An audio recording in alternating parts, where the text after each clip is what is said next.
Michael, last home game of the season. You'll be wanting to push the finish in the top half if you can and get a positive goal difference. Is there a bit of relief, though, after this long season that you can finally see the end in sight? I'm not sure relief. I think that, it's been very demanding for the players. There's no doubt about that. And it's been very challenging in the second half of the season. There's no getting away from that. We're disappointed with how the second half of the season has gone for us. We have to look at the reasons why that has happened. Of course, there's always reasons behind that. And most importantly, that we have to learn from that, and we have to be ready to try and fix those things between now and the start of next season. I think when you're playing every week, I think the players are tired now. They're weary. That obviously they had a very short break between recommencing last season and then going straight into this season. And I don't think we ever envisaged we'd play the whole season without fans. So I think mentally they're very tired, but they've got to go now for this, and try and win a game at home against a team that have had a very good second half of the season. Their season's been almost the reverse of ours. Struggled in the first half of the season, and have been very strong since the turn of the year. But we want to make sure that we can finish with a home win. Well, as you said, Queen's Park Rangers have done well in the second half of the season. They'll be disappointed that they lost to Norwich last match, but they won their previous 2 away matches at Swansea and Middlesbrough, so they'll be up for it, won't they?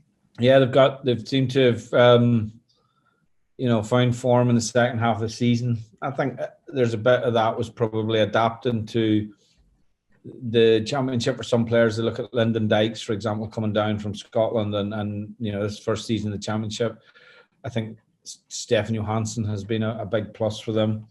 And they've got some younger players around it as well that have obviously grown as the season's gone on as well. So, yeah, they play. I like the way, Mark's team play. They'll build the game from the back. And so we get a good game. We get the ball and play a lot, which is obviously something that I like to see. And, we'll go and obviously try and go toe with them. I felt we should have won the game down there earlier in the season when they were struggling a little bit. But we have to try and be ready for them now, because, as I say, the second half of the season they've been arguably the form team in the division. Last week you had more pace, and you say you want more pace in your team. Matondo looked a different player last week. He was running onto the ball rather than receiving it with his back to the goal and to his feet. These 2 games are going to be important for him to try and get into the Welsh squad, but has he performed well enough to keep him in your frame of mind in case you can revisit his loan? Yeah, I think Robbie, by his own admission, he's not had, the loan hasn't gone as he would have hoped, or we would have hoped, to be honest. We hoped he'd have been played more. He came, and I think there was always a period where he was going to have to adapt. You're looking at a young lad who'd not played a senior game in English football before he was transferred to Schalke, and then he's adapting, coming back to the Championship from a team that's had a very difficult time in the Bundesliga as well. And I think, maybe we expect a little bit too much of him as well. We have to be mindful he's only 20 years of age. So, yeah, I think he's shown glimpses, Robbie, of why people get excited about him. I thought against Forest, he was very good. The key for any young player, and particularly young players with the attributes that Robbie has, is you have to repeat it. You have to do it more than, in sporadic games. And so the challenge for him is to do that in the next 2 games if he's given the opportunity. And, then we look at the situation in the off-season. I always take a deep intake of breath when I start talking about injury fronts. Are we down to the last man standing, or have we got people ready to play this weekend? Well, we've got Nick Powell back. Nick will be back after missing last week, but we don't have anyone else back. So it'll basically we'll have the squad that we had last week with Nick added to that. We haven't lost anyone. James Chester will go in for a little knee procedure at the end of the season to have that cleaned out, and we'll get, I think, it'll help him for the start of next season as well. And but we'll have 3 or 4 very young players on the bench again tomorrow, and they may get the opportunity to play if needs must. And do we know what the problem is with Angus Gunn? He had this injury last week. Yeah, he's got quite a swollen foot, and under closer examination, it's really related to an old fracture that he had in that foot previously. So it's unfortunate for Angus. He's come back. It's not, it's been very stop-start for him here. So yeah, I think he'll go back to Southampton and receive treatment between now and the end of the season, and so he won't be obviously fit for the remaining 2 games either. It must have been a frustrating time because the defence is either rock solid and you don't concede at all, or they tend to cascade the wrong word, but you know what I mean. We tend to concede more than you would like. So have you been sort of working on that in the last couple of days, or is it just a case of getting through this last couple of weeks now? No, the training's been good. I think that Dean coming in has been really positive, and he's brought his own ideas in, which is good. So there's freshness to the training. No, you're right. We've gotten a situation for us to have I think a negative goal average with 20 clean sheets there's an irony to that somewhere, but we have to look at why we lose goals. I felt again last week against Forest we should do better at the goal we concede. Clearly, when you look at the goals we conceded against Coventry, they were poor goals. You know what I mean? Obviously, we had a young centre half being pitched into a game which was never easy, coming in as a young centre back to make your debut, and all 3 goals on the night were very, very preventable. So yeah, look, we're looking at that all the time. I think we've conceded too many goals from individual errors. That's something that individuals need to address as much as the shape of the team. I don't think we've conceded, because there's no real pattern that we concede more a back 4 as opposed to a back 3, for example, or a back 5. We've not seen any real strong patterns in that at all. But we have to make sure that we eliminate the individual errors because they have really cost us this season as well. When you talk about players being fatigued and you get to, say, the 70th or 80th minute of a game, and then you look how many young players you've got on the bench, is there a temptation, because they don't have a great deal of experience, to leave them on the bench and just have them getting the experience of being around the matchday squad, or do you feel they're sufficiently now ready to come on if necessary? I think that one of the difficulties we've had this season is the fact that our bench, because of the injury list that we've had, has not been strong enough. We've not been able to make changes in games that have resulted in us going on to win the game. Perhaps, I always look back at the game, particularly the game against Brentford, where we were 1-0 up and Brentford made 3 changes in midfield, and it didn't appear to weaken their team, and we haven't been in a position to do that. Certainly not in the second half of the season. Our options have been somewhat more limited due to key players being missing. But the young players, we have to be mindful of where they're at this stage. That they're coming from under 23 football. I do like the look of some of them, but if we felt it was the right thing to do to put them on, we obviously did that with Christian Norton. I think we saw, when Christian started his second game, it was a lot more difficult for him than what was it. And you always have a buzz off your first game, your debut, but I think second game we found it much more difficult. And that's the reality. Young players, this is not really, I think, a great league to introduce young players into. You need to be able to maybe, as I've repeatedly said, loan them out. And in many ways, like if you look at the real top young players in the country at Premier League clubs, they use the Championship as a development ground to get them ready. And I'm not sure it gets them ready for the Premier League, to be honest, because it's a totally different style of play on many occasions. But yeah, the young players, it's nice to have them around and they're gaining experience all the time. And if we feel it's the right thing to do, put them on, we'll do that. Have you had any people sniffing around for next season for the youngsters? Because it must get people interested when you see players on the bench at Stoke, or even like Christian getting a chance of the first team squad. Yeah, I think so. We Gareth at Owen has we have a loans manager in the academy.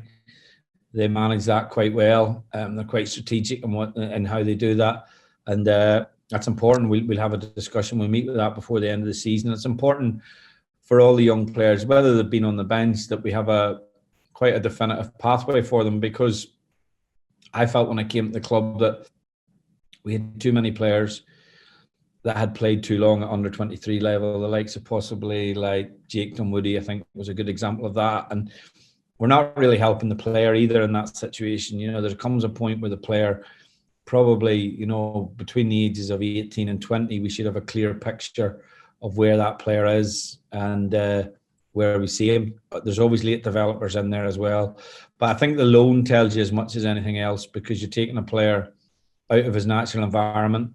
He has to walk into a dressing room where there's senior players there, and ultimately has to go and play and perform because he's accountable to those senior players. And that's where I think you get the real development in a younger player. Can I just clarify? Angus Gunn is only going back for treatment. It's not the end of his loan. No, he's going back for treatment, yeah. And finally, from me, you must be delighted with the buoyant mood and the initial sales of season tickets. That must be a justification for you being at the club in many ways. I think, you know, it's when I came to the club, you know, the fans for me were a huge part in helping us get away from the bottom position in the league, because it was our home form as much as anything that helped us get away from the bottom of the Championship last season. And, you know, it's been very difficult not having the fans in the stadium. I think, you know, if you've got the right support and you've got vociferous support behind you, as we have, it's going to help us more than perhaps maybe some of the other teams in the league who wouldn't have that level of support. And it's nice to see that the season tickets are being taken up at such a rate, to be honest. And, you know, it gives us all the motivation we need to build a team that hopefully, you know, the fans want to come and watch. And for the future of the club, you probably are aware that about 17% of those sales have gone to people under 21, which is great, because when you get a fan in at a young age, they stay for life normally, don't they?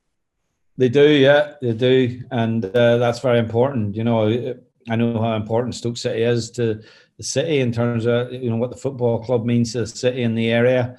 And yeah, we want to make sure that we catch a hook with all those young fans. And you know, as I say, I was, you know, very buoyed by the supporters last season, when at times it was very difficult.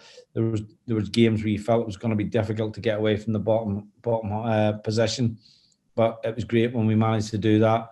And then unfortunately we've not seen the benefit because we haven't had the crowd in, obviously, since last March. But hopefully by the start of the season, if we don't get at full capacity, we'll have some level of spectator involvement from the start of next season. Thanks. Good luck tomorrow. Thanks, Angel. Thanks, Ange.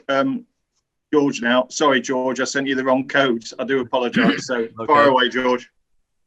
Michael, obviously moving just in that area with season tickets, it's just a bit sad that we didn't manage to get crowds in before the end of the season, because the Premier League are going to be allowed that privilege. Yeah, it is. You know, it would have been nice even if we got them in for the last couple of games, the last home game and whatever, you know, it would have been nice, but it hasn't been possible. And I know the club are doing everything possible. You know, there's a lot of work needed to be done to get fans back into the stadium. It's not just a case of opening the doors. And for example, if you look at it, you know, we've a lot of people who haven't been stewarding for the last 12, 13 months. And that, you know, it's almost like, will they still be available to do that job? There's a lot the club is going to have to do to make the environment safe, to get people back involved again with the club, which we have to do a lot during lockdown to keep that interest. And as you say, it's a shame that we can't get them back, but we'll be ready for them when they come back at the start of the season, hopefully. Moving forward, of course, QPR and a team very similar to yourself, really. They toed and froed about jockeying with maybe moving to a playoff place. Didn't quite happen for the pair of you, but both teams will be looking to get maximum points. And obviously the players will want to prove a point from both sides, won't they, Michael?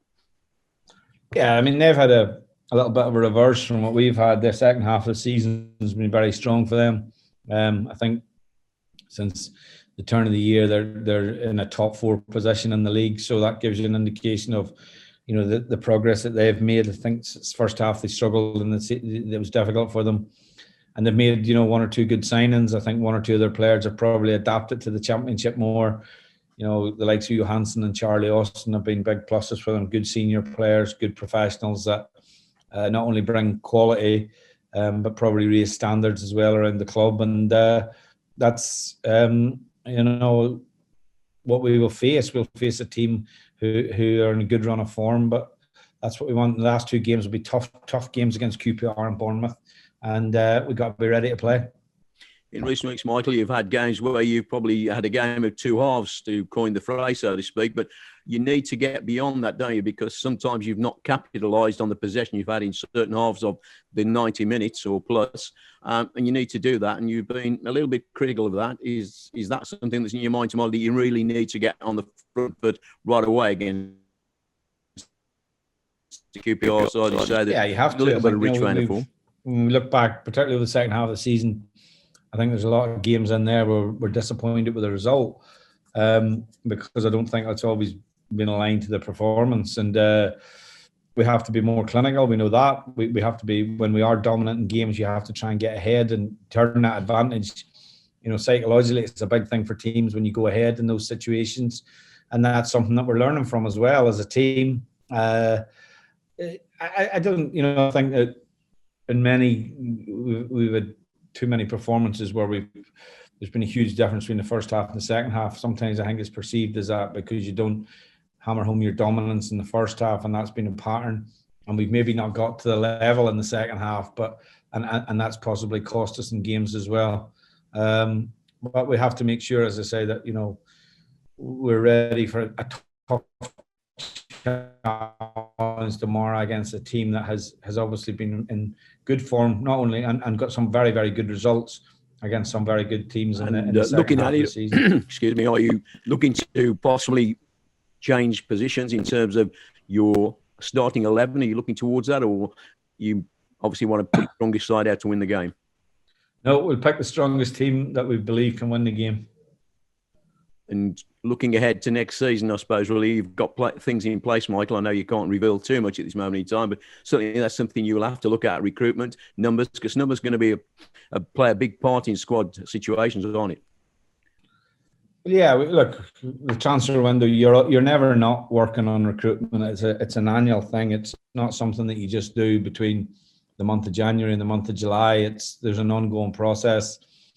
We've worked very hard, I think, to get the right types of players into the club. We also have to work hard to find solutions for those players who are still contract to the club, but have been playing elsewhere, for example. And that will be key to what we're able to do in the market. And it hasn't changed. This transfer window won't be any different from any of the others that we've had. But again, the onus on us and the club is to try and improve the team, and that's what we'll be trying to do. Thanks for joining us, Michael. All the best tomorrow. Thanks, George. Dave now, please, and then Pete. Michael, fans are used to seeing the youngsters on the bench, and you've introduced a couple recently, Christian Norton, of course, and Connor Taylor. But you've also got other players like Kieran Coates, Daniel Malone, and Eddie Jones. Could you tell us a bit about those three, please? Yeah, they're 3 young players who have, played consistently in the 23s.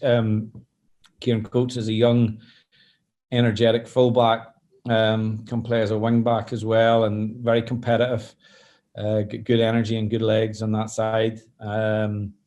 Eddie Jones is a left-sided fullback, or left wing back, but I think possibly could play as a left-sided midfield player as well. Technically very good, good physique and a good stature as well. And he's maybe stood out more than most in training, but his opportunity is a little bit different because the players that we have in that position who are ahead of him. But he's one that I certainly think has a real chance. And, young Dan Malone, again, a young midfield player that can handle the ball. It's a big step up to play from 23s in terms of coming from there to play in the Championship as a centre midfield player. But he's one of a few with Sparrow and Porter who, have good experience or gaining good experience at under 23 level, and ones that obviously we hope can push through and challenge for a first team position.